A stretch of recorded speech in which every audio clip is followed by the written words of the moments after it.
Welcome to the service clinic at Low Country Harley-Davidson. I'm Doc Harley. Today I'm working on a 2018 Road Glide. Has 115,000 miles and the thickness on the discs are right at the minimum thickness. It's something that people don't check.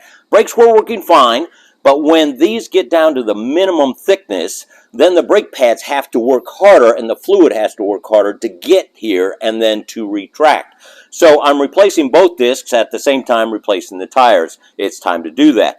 I wanted to do this video because I've done the other side and I noticed that you cannot force putting this together. This is considered a floating disc, and if you put this together in a rush, you're going to negate the floating part. So let me take this apart. This is the old side.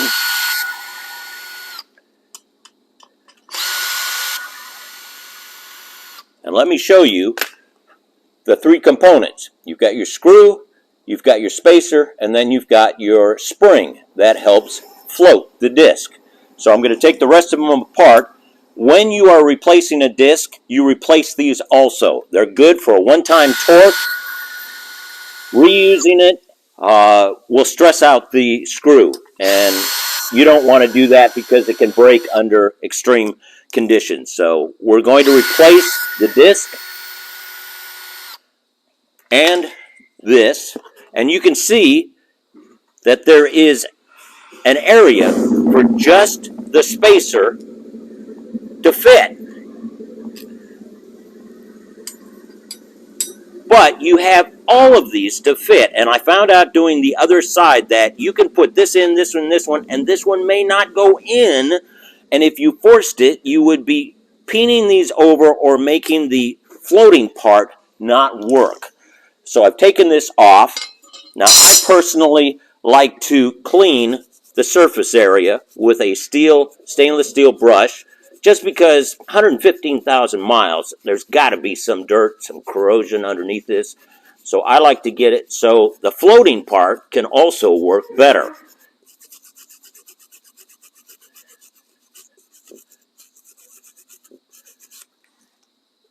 Use your fingers, feel it. Do you feel anything that's feeling higher than it should be?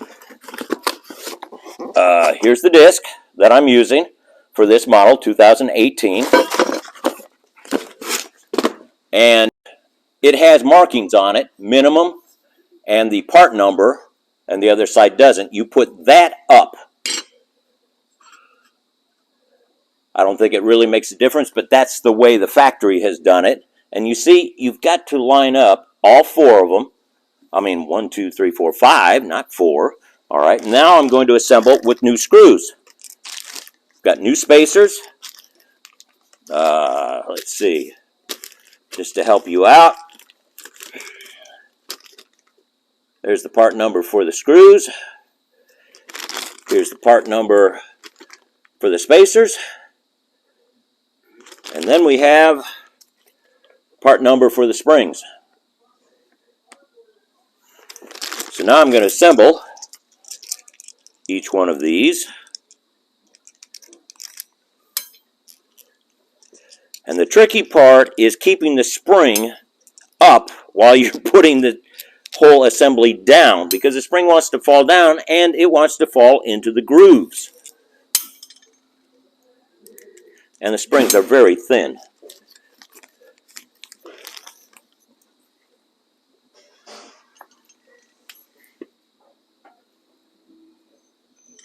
They come the number you need in the package, so you don't have to get multiple packages.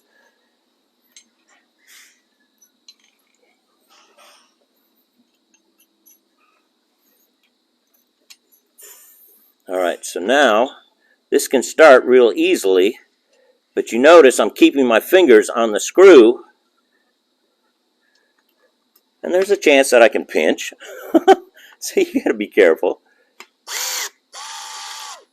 I want to get it close because I want it to find the inside, but I'm not going to put this one all the way in. See, I already caught it.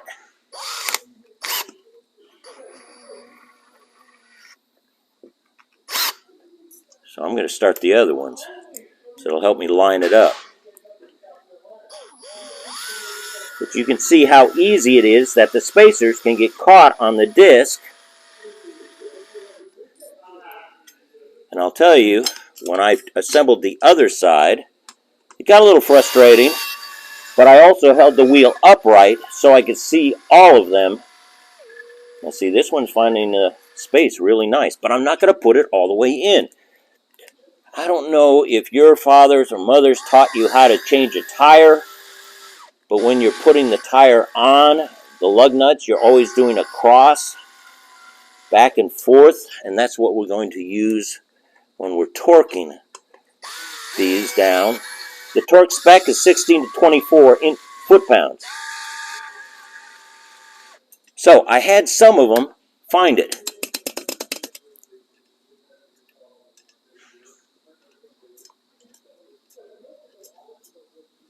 And luckily this side, when I put just barely touching, it allowed the others to find the space.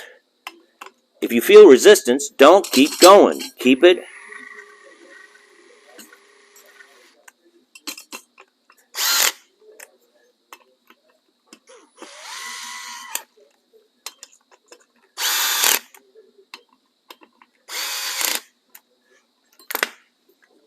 Still a little bit movement because I haven't torqued it.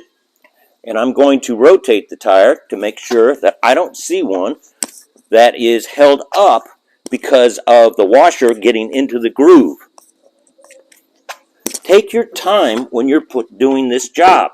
If you just it's going to bind, and then you're not going to have the floating capability. So now I have my torque wrench, and it's not much, so I don't have to have it in a wheel chuck. I like to do 22. Yes, 16 to 24. I've got a wheel that has 115,000 miles on it. This is the first time. I'm not going to go to max because I'm going to allow my torque wrench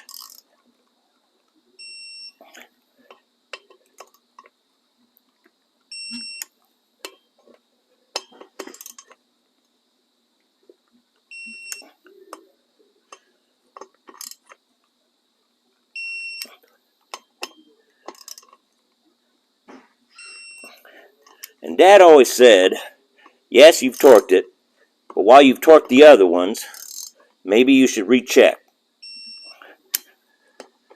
just to make sure that something wasn't binding, and it doesn't take any extra time.